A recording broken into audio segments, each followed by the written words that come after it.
Ahoy, my friends, Ryder here, and welcome back to another Final Fantasy VII Ever Crisis video. Today we are getting into the patch updates for Wednesday. We have a new map banner as well, which I think includes something that a lot of players have been waiting for a long time. Unfortunately, it's being implemented in as a limited weapon, so we'll talk about that as we go. Before we get into that, I do have a recruitment announcement, as it typically is right after a guild war. So in our alliance, if you are a newer player coming to the game and looking for a guild where you can kind of learn the ropes, not have a lot of pressure, we have a guild called Chocomog, which has 4 spots open right now. So if you're a newer player and that's what you're looking for, we do have it. Then Kujata is looking for a player, and our very own Bahamut may be looking for 1 player. We've, very rarely replaced players. I think only 5 in total since Guild Wars ever began. So, we are taking in we're talking to a couple people. So if you guys are interested in maybe joining Bahamut, definitely shoot me a DM in the Discord. All right, so that being said, let's jump into the notices here. All right, so today we have, let's go down here to June 4th. I believe it's June 4th. All right, so there's actually a lot of stuff today. All right, so we have the 11 million download celebration volume 2 campaign on now. All right, so 1,500 blue crystals, pretty psyched on that. Clear missions to get a total of draw tickets times 150. I feel like for players that have been playing for a while, these are becoming less and less and less valuable, especially with so many limited banners, especially in times where they don't make much sense why they're limited, in my opinion. Other than that, we have a summon quest boost campaign, so the amount of rewards obtained in summon quest will increase by 50%. So this is pretty solid if this includes noble memories, especially for people just trying to finish up some of those. Log in during the period to get various role memories and a Final Fantasy VII and Crisis Core 5-star weapon guaranteed draw ticket and more. So it looks like a lot of bonuses there. That's nice. All right, let's go on to the next one. Portal Battle and Geo Penance event update. All right, so there's going to be a new event weapon, the Penance Blade. I've actually really liked these Penance event weapons. I thought Tifa's were really cool. I think this blade is really cool. I like that they gave it to Angeal, right? It makes sense that he would get a sword like this. And that's a cool sword. I feel like even though it's an event weapon, I'll probably never use it. I could still use it as a skin, which is pretty awesome. All right, let's see here. Battle ranking number 10, Stalwart Divinities on now. I'm guessing that Sephiroth from last week is going to absolutely thrive here, and probably with Matt from this week. Let's see what we got here. All right, the first one, Ice Element is effective. Wind Element is effective as well. All right, so we have Demon Masamune and Titan. So those actually look really fun for a battle ranking. All right, so Event Battle Tower Singularity, the Vortex Tower, the second clash on now. All right, so let's see. All right, defeat powerful bosses to clear all floors up to 30. We'll get some rewards in there as well. On the day of this event, up to B10 can be challenged, and we'll get 1 every day after that. All right, so that's pretty cool. Get some more free weapons. And here it is, the Matt Limit Break Draw on now. Super unfortunate, I think, that this is limited. All right, so here we have Darrow Platis. Command ability 4 ATB cost, Mending Wave, increases all allies' physical attack and restores 47% of casters' healing potency, plus increases all allies' magic defense when casters' HP is 70% or more. Guys, we finally got another Kamura wand. I think it might be a little bit different. I can't remember if Kamura is 70% or 50%. I feel like it's 70.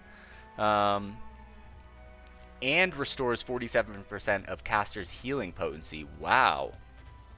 That's actually really solid. It's actually better than Kamura Wand. That's crazy.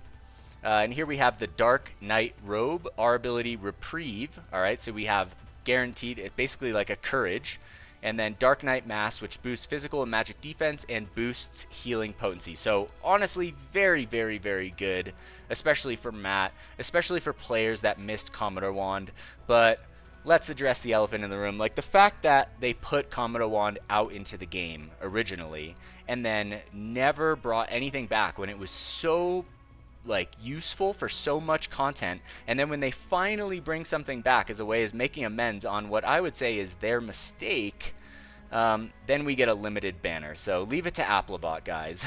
So pretty sour about that. I mean, I have the Kamura one, so I think for anyone that does have it, it's might be an easy skip, but yeah, I'm a little bit bummed about that. Here we have his ultimate weapon, the Gladius, which is definitely really good. So for all you Matt fans, like, he's definitely coming back. He's coming back strong. So that's at least good. That's like the silver lining, as Matt is getting stronger from this. All right, Final Fantasy VI Crossover Reawakened draw coming soon. All right, so here we go. Also in this draw, an ultimate weapon that can be equipped by Aerith will be featured. Okay, so Princess Guard is coming back during this rerun. Hopefully you don't need all 300 pity to get it, because honestly I feel like Final Fantasy VI was probably the worst crossover we've had, just in terms of like how effective and good the gear is for being limited. I just felt like Final Fantasy VI was a little bit of a letdown when it came to that stuff, but you know, there are some cool things in that and some really cool costumes as well. All right, let's see here. Regarding characters without limit break weapons. Okay, just as the new limit break weapon, Cool Cat's Megaphone, exclusively for Kate Sith, was introduced in April, we will continue to add limit break weapons for characters for whom limit break weapons have not yet been implemented. In June, we'll be holding a draw featuring the new Matt exclusive limit break weapon, Deraplatis. The next limit break weapon after Deraplatis is scheduled to be implemented in July or later. We appreciate your patience. I mean, I don't know how I feel about that. Why don't you guys let me know how you guys feel about that? I feel like this isn't a good announcement right here, this one right here. Just so you guys know, we're going to be bringing it. We found a great reason to bring more limited banners in, so here it is. Alright, so 11 million download celebration draw on now. Okay, this looks like just more rewards here. Oh, this is a specific draw. Okay. The 11 million download celebration draw is on now. In this draw, all weapons that appear will be 5-star weapons. Hopefully it's not paid crystals. Required crystals, red crystals only. So yeah, that knocks out a lot of players that will pull for it, but if you are, I wish you the best of luck. And lastly, we have co-op battles Ramu and Shiva on now, so if you guys are still trying to finish these, especially these summons right here, with the 50% bonus, will be very, very easy to finish, so that's nice. Alright, so that is going to conclude the notices here. I guess we could take a look at the shop, see what we got. They were putting in those 1500 2K packs for a minute, and I thought, oh, this is really cool. But it does look like they stopped doing that, unfortunately. There is a Matt 3K pack for all of you guys pulling for him, and then it looks like just basic stuff down to the bottom there as well. Alright, so let's jump over and take a look at this actual draw. Alright, so bummed it's limit break, though. I'm not going to lie. I feel like a lot of people are probably going to be pretty upset about this.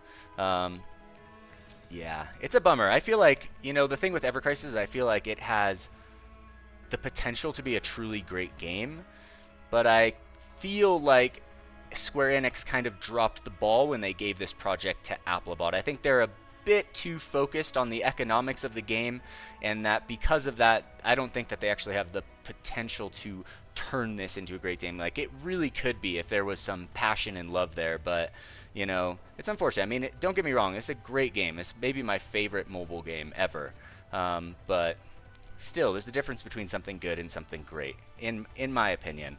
Alright, so let's check this out. We'll go here and check out the costume. Alright, so we get Reprieve, and then we get Physical Magic Defense plus 20% plus Healing Potency 10%. So it is very, very good. Like, for a limited weapon, it definitely lives up to its limited brand. Alright, here we have the Deraplatis.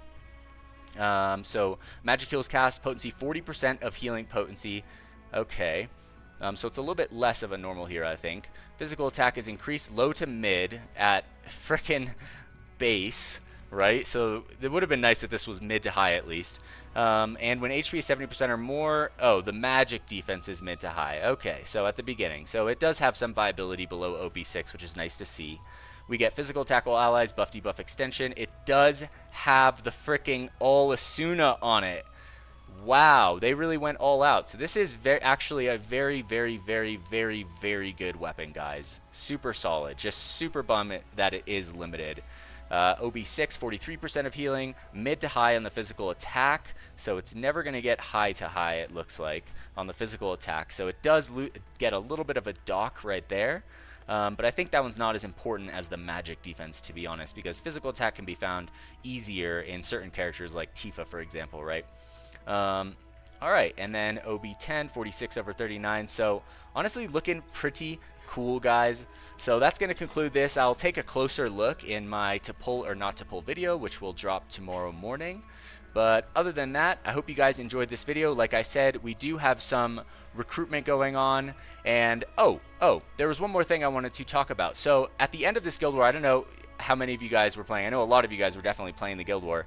This Guild War is really tough because the two bosses, like if you got to one within a kill shot, right, where you killed one of them, it respawns both of them. But for some reason, like in the stage 5, stage 6, it made it harder to actually kill them. So in stage 6, we had to do like 10%, have a 10% higher mock score in order to actually kill the thing. And we didn't figure out until the very end of the war, and actually our last two battles, that you can actually send two players into one stage at one time. So like, let's say, you know, the boss has 100% gauge, and if you do if you send one person with 55% and one person with 53%, then it will take out the total 100% of the boss, and you don't have to deal with what I think was like a game glitch, because they were like messing with this stuff, because I don't think, because you can't really mock that extra percent, so it made some of the stages really difficult in this fight. But I mean, I may be late to the party. I know a lot, I've heard that a lot of people already knew about this, but I wanted to talk about it. And for all of you guys that didn't know,